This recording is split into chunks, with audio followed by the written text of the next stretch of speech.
Oui, l'ancien des jours. Il est comme toi. Il est le rejetant de la postérité de ta vie.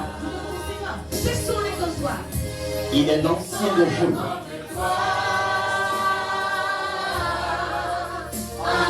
Le million de la tribu de Juda. Il est comme toi.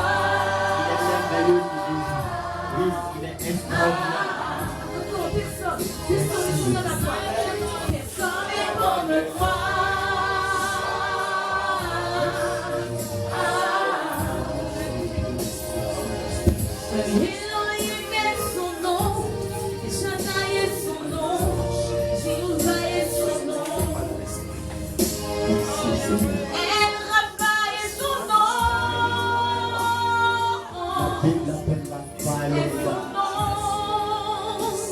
Il est le premier le dernier.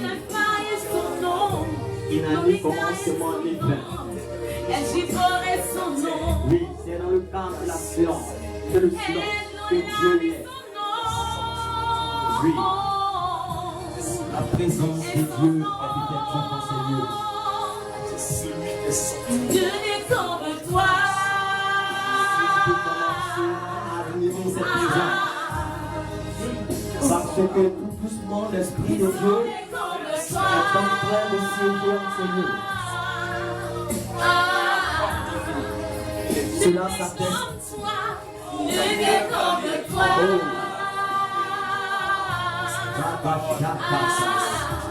Je commence à sentir la flamme de Dieu m'environner. Oui, le feu de Dieu est en train de m'environner. Oh, Jésus. Oui, sa présence est objective. Je veux que tu l'entends. Personne n'est comme toi. Regarde, ces mélodies sont tellement profondes. Elles ont tellement une certaine importance. Oh, merci Jésus. Merci Saint-Esprit de Dieu. Oh Seigneur, merci. Oui. Il agit dans le silence. Oh, merci Jésus.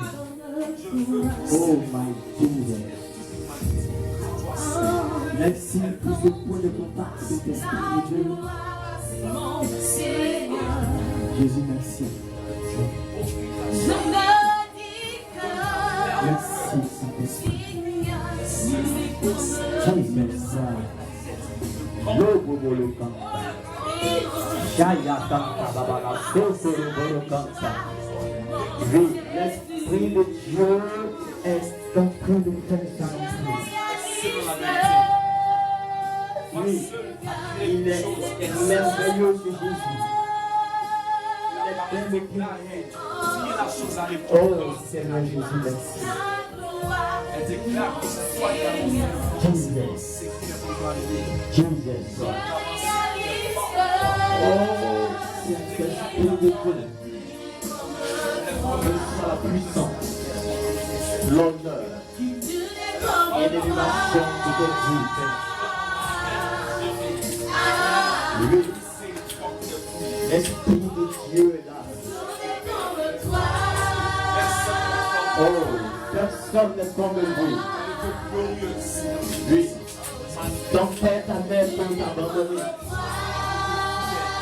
Ton propre mari peut te délaisser. Mais celui-là même qui ne t'abandonnera jamais.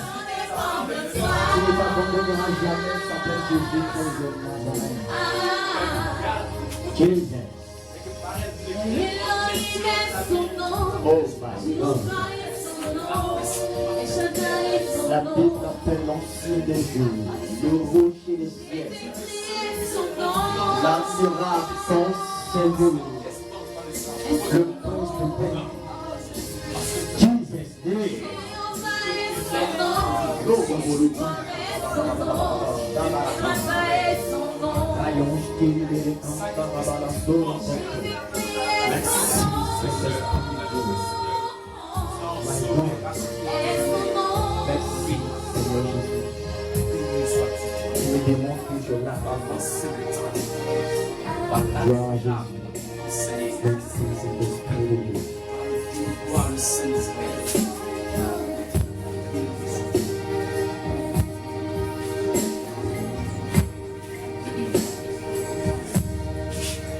Alléluia. Dieu nous bénisse. Alléluia. Si tu es réellement béni, donne un amen avec une certaine force. Alléluia.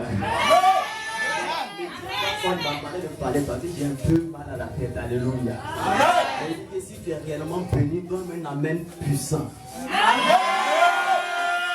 Amen. Nous sommes réellement bénis au nom de Jésus. Amen. Amen. Sans plus tarder, tu vas prendre ta Bible. Dans le livre de Genèse, le chapitre 19, à partir du verset 12 à 17. Genèse, le premier livre de la Bible.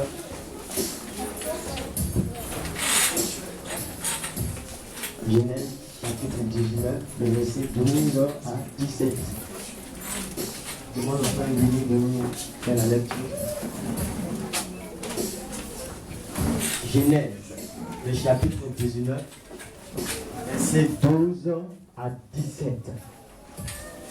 Genèse, le chapitre 19, les versets 12 à 17. Les hommes dirent à Lot: Qui as-tu encore ici? Gendre, fils et filles, et tout ce qui t'appartient dans la ville, fais sortir de ce lieu. Car nous allons détruire ce lieu, parce que le cri contre ses habitants est grand devant l'Éternel. L'Éternel nous a envoyés pour le détruire. Lot sortit et parla à ses gendres qui avaient pris ses filles. Levez-vous, dit-il, sortez de ce lieu, car l'Éternel va détruire la ville. Mais aux yeux de ses gendres, il est paru plaisanter. Dès l'aube du jour, les anges insistèrent auprès de Lot en disant: Lève-toi, prends ta femme et tes deux filles qui se trouvent ici, de peur que ne périssent dans la ruine de la ville. Et comme il tardait, les hommes le saisirent par la main, lui, sa femme et ses deux filles, car l'Éternel voulait l'épargner. Ils l'emmenèrent et les laissèrent hors de la ville. Après les avoir fait sortir, l'un d'eux dit: Sauve-toi pour ta vie, ne regarde pas derrière toi et ne t'arrête pas dans toute la plaine. Amen. Tu peux lire le verset 26, s'il te plaît? Seulement que le verset 26. Le verset 26. Oui, seulement le verset 26. La femme de Lot regarda en arrière et elle devint une statue de sel. Dieu te bénisse, mon frère. Alléluia. Ferme ses yeux, je vais prier pour la parole. Seigneur, mon âme te bénit, mon âme te rend toute la gloire. Seigneur, je ne sais quoi dire, je ne sais même pas parler. J'ai besoin que le Saint-Esprit de Dieu tu viennes m'équiper en ce matin. Tu viennes me donner la force afin de rendre ton message comme toi, Dieu, tu le veux. Dans le nom de Jésus-Christ de Nazareth. Et je prie que ton règne s'installe, ton règne s'établisse. Amen. Alléluia. Amen. Oui, la Bible nous parle dans le livre de Genèse, le chapitre 19, le verset 12 à 17. Alléluia. La Bible nous parle de Lot et sa famille. Oui. Mais je vais faire un historique un peu de la chose. Alléluia. La Bible nous dit dans le livre de Genèse, le chapitre 13, que Lot vivait avec son oncle Abraham. C'est pour t'amener plus à mieux comprendre. Comme nous avons pris le verset pour t'amener plus à mieux comprendre réellement l'état des choses actuelles. Et la Bible nous dit dans le livre de Genèse, le chapitre 13, que réellement Lot vivait avec son oncle Abraham. Et tous deux possédaient en leur possession des biens des troupeaux. Et c'est ainsi que un jour, il y eut des querelles entre réellement les bergers du troupeau d'Abraham et les bergers du troupeau de Lot. Et réellement, cette querelle-là réellement a suscité réellement beaucoup de choses entre Abraham et Lot. Comme Abraham, ayant eu l'esprit de Dieu et aussi l'esprit de sagesse, a dit à son neveu Lot: Ah, mon frère Lot, réellement, il ne faudrait pas que réellement ce qui vient de se passer provoque réellement des divisions entre moi. Donc il est préférable réellement qu'on se sépare. Oui, si tu vas à gauche, moi j'irai à droite. Si tu vas à droite, moi j'irai à gauche. Et c'est ainsi que Abraham laissa l'opportunité de libre choix à son petit neveu réellement de le faire. Et c'est ainsi que Lot a regardé à gauche, Lot a regardé à droite, et il a vu l'endroit réellement qui est plus agréable pour ses troupeaux. L'endroit qui est réellement où il y a beaucoup d'herbe, pour que réellement ses troupeaux puissent être à l'aise. Et c'est ainsi que nous a dit à Abraham qu'il va prendre tel côté. Amen. Or, le côté qu'il avait choisi était réellement la ville de Sodome et Gomorrhe. Alléluia. Or, nous savons que réellement, cette ville de Sodome et Gomorrhe, réellement, les habitants de cette ville réellement vivaient très mal. Oui. En tel enseigne que Dieu a pris la résolution réellement de détruire cette ville-là à cause du comportement, à cause de la vie que menaient ses habitants. Et c'est ainsi qu'il a commencé à exposer sa situation. Dieu a commencé à dire cela à Abraham, son serviteur, en disant qu'Abraham, réellement, je vais détruire la ville de Sodome et Gomorrhe. Et Abraham a commencé à intercéder tout doucement vis-à-vis de Dieu, en train de négocier par rapport à la ville de Sodome et Gomorrhe. Parce qu'Abraham savait que réellement, dans cette ville-là, réellement se trouvait son neveu Lot et sa famille. Donc, il était en train de négocier tout doucement. Et Dieu, toujours dans sa même décision, voulait toujours détruire la ville de Sodome et Gomorrhe. Et c'est ainsi qu'il envoya ses anges pour accomplir cela. Amen. Et lorsque ces anges entrèrent dans la ville de Sodome et Gomorrhe, ils avaient seulement un seul but, c'est-à-dire d'épargner Lot et sa famille et de détruire catégoriquement cette ville-là, comme Dieu l'avait décidé ainsi. Et c'est ainsi que réellement il entra dans la ville de Sodome et Gomorrhe. Et lorsqu'il entra dans la ville, Lot ayant aperçu que réellement il y a deux personnes étrangères qui sont en train de rentrer dans la ville. Et tout comme bon chrétien, il a voulu réellement les héberger. Il a dit réellement, j'aimerais que vous passiez la nuit sous mon toit. Et c'est ainsi que ces anges-là, c'est vrai que ces anges-là voulaient refuser, mais tellement que Lot avait insisté, ils ont dit, ok, comme tu insistes, nous allons nous reposer sous ton toit en cette nuit. Et c'est ainsi que réellement, lorsqu'ils sont entrés sous le toit de Lot, il y a certaines personnes, oui, de Sodome et Gomorrhe, qui ont su automatiquement que réellement, il y a des étrangers qui sont entrés dans la ville. Vous savez, nous connaissons tous les petites villes, ou bien soit les petits quartiers, réellement, amen. Nous savons que lorsqu'il y a une personne étrangère qui rentre dans un quartier ou bien dans une petite ville, automatiquement, on sait que réellement, il y a des personnes étrangères qui sont entrées dans la ville. Alléluia. Donc, comme ces personnes-là vivaient tellement mal, ils ont pris la résolution de connaître ces personnes-là. Alléluia. Frère, quand la Bible nous parle de connaître, soyons directs, la Bible nous parle, c'est-à-dire ces personnes-là de plus petites. La Bible même a bien précisé, du plus petit jusqu'au plus grand.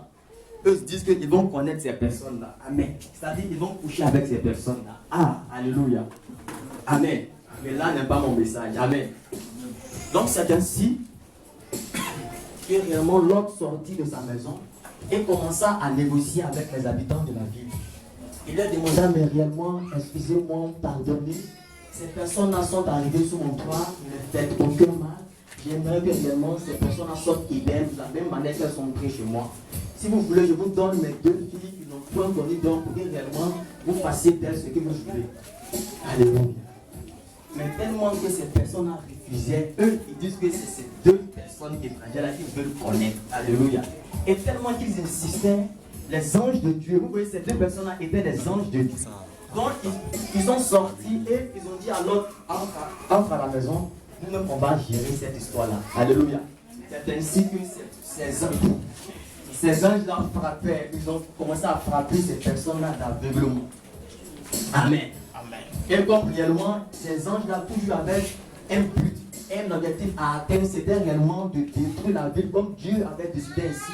Ils ont dit à l'autre, réellement, l'autre, commence à aller dans ta maison, commence à t'apprêter, commence à te ranger, parce que réellement, Dieu a pris la résolution d'exterminer tous les habitants de cette ville-là. Et ils ont dit à l'autre, commence à avertir des gens, commence à avertir tout le monde, en tout cas ceux de ta maison. Et c'est ainsi que l'autre obéit. et il commença réellement à avertir les gens de sa maison. Il a commencé par ses jambes. Quand la Bible nous parle de gens, la Bible nous parle de ses beaux. Il a commencé par ses beaux. Pour leur dire, ah vraiment beau. Commencez à vous préparer parce que Dieu réellement va étendre son jugement sur cette ville de Sodome et Gomorrhe. Et ces gens-là réellement ont commencé à mépriser la parole de l'autre. Oui, c'est ainsi que lorsque les enfants de Dieu se mettent dehors en train de proclamer l'évangile ou sont en train d'annoncer l'évangile à des personnes, oui, ces personnes en pensent que réellement, ces enfants de Dieu là n'ont rien à faire, ils se mettent tout là dans la rue en train de prêcher l'évangile. Or, ils ne savent pas que c'est aussi l'amour de Dieu pour ces personnes-là. Alléluia. Mais comme ces personnes réellement n'ont point voulu entendre la parole de l'autre, l'autre aussi les laissa. Et il commença, lui, sa femme et ses filles à se ranger. Oui, mais tellement que réellement, l'autre et sa femme ne voulaient même pas quitter la ville, ils étaient en train de perdre le temps. Or, le temps était en train d'avancer. Oui, cela me dit que la Bible nous dit que racheter le temps, car les jours sont mauvais. Alléluia. Ici, les jours, Sodome et Gomorrhe étaient en train de traverser des jours mauvais. Sodome et Gomorrhe étaient en son déclin. Alléluia. Donc, c'est ainsi que ces gens-là les pressaient. Vous leur dites, hé mes frères, sortez vite, parce que Dieu veut étendre son jugement sur cette ville-là. Alléluia.